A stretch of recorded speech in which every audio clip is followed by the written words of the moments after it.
Sinclair Broadcast Group Inc. has prospered in Washington since President Donald Trump took office, as policy changes open a path for the conservative-leaning broadcaster to expand nationwide.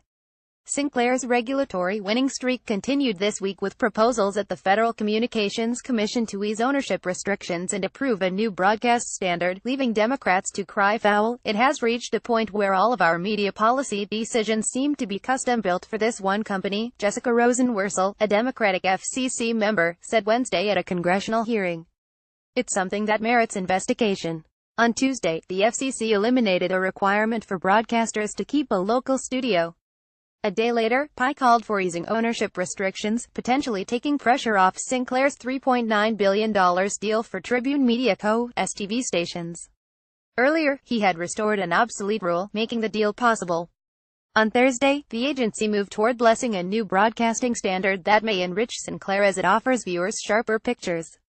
Republicans and other broadcasters welcomed what they called overdue steps to eliminate outmoded regulations. The recent record at the FCC under Republican Chairman Ajit Pai is deregulatory, a switch from steps to tighten rules under his Democratic predecessors. For many years, Chairman Pai has called on the FCC to update its media ownership regulations, one of which dates back to 1975, said Tina Pelkey, an FCC spokeswoman.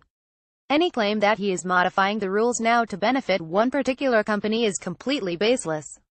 The chairman is sticking to his long-held views.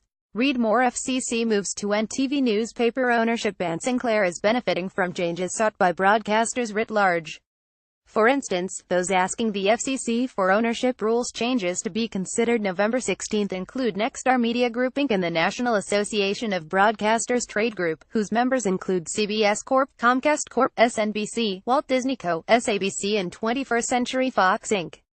The entire broadcast community has been seeking ownership relief for decades, and multiple industries support advanced broadcast technology, said Rebecca Hansen, Sinclair's senior vice president for strategy and policy. To suggest that these reforms benefit one company ignores a wealth of publicly available advocacy. The Tribune merger would give Sinclair, a once obscure Maryland broadcaster, a total of 233 stations, forming a conservative TV giant rivaling Rupert Murdoch's Fox News empire.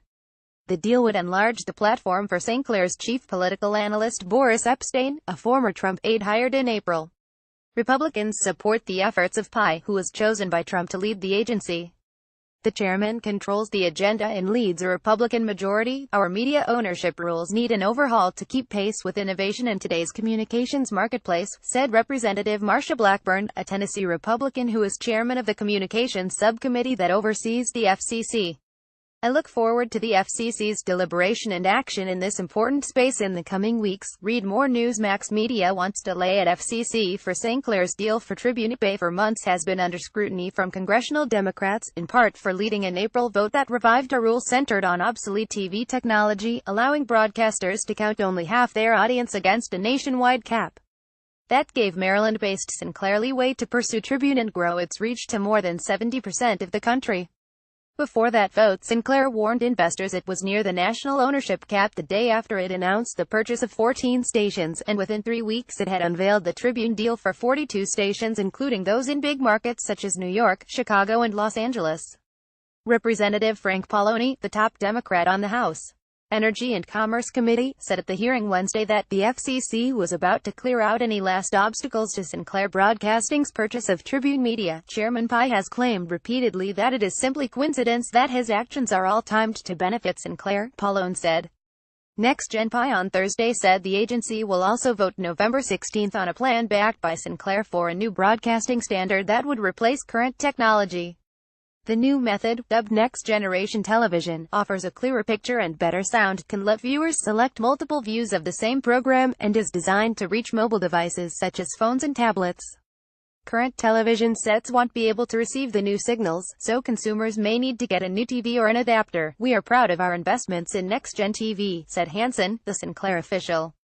The prospect of a free and local mobile video service is an irrefutable benefit for consumers who want news competitive choices. Rosenworcel, the Democratic FCC member, at Wednesday's hearing said the FCC was possibly foisting on all of our households a new broadcast standard. In an earlier speech she expressed fear the FCC is about to rush this standard to market without understanding the consequences for consumers. Sinclair will benefit more than anyone from the new standard because it holds patents and it will be able to charge cable and satellite providers to carry the new stream as well as a standard programming stream, said Michael Calabrese, director of the Wireless Future Project at the Washington-based New America Group. Sinclair rivals also joined in the criticism of Pay's proposals. Rather than weakening existing media consolidation rules, the FCC should seek further answers from Sinclair Tribune on how they plan to comply with current law, the Coalition to Save Local Media said in an emailed statement Thursday. Sinclair Tribune has utterly failed to prove their proposed merger is in the public interest. Members of the Coalition, an ad hoc policy group that includes Dish Network Corp., compete with Sinclair for viewers. Changes to the ownership rules would take effect 30 days after being published in Federal Register. That would place the effective date in early 2018, unless a federal appeals court stops the order from going into force. Legal challenges would be likely, with assistance by Kyle Daly.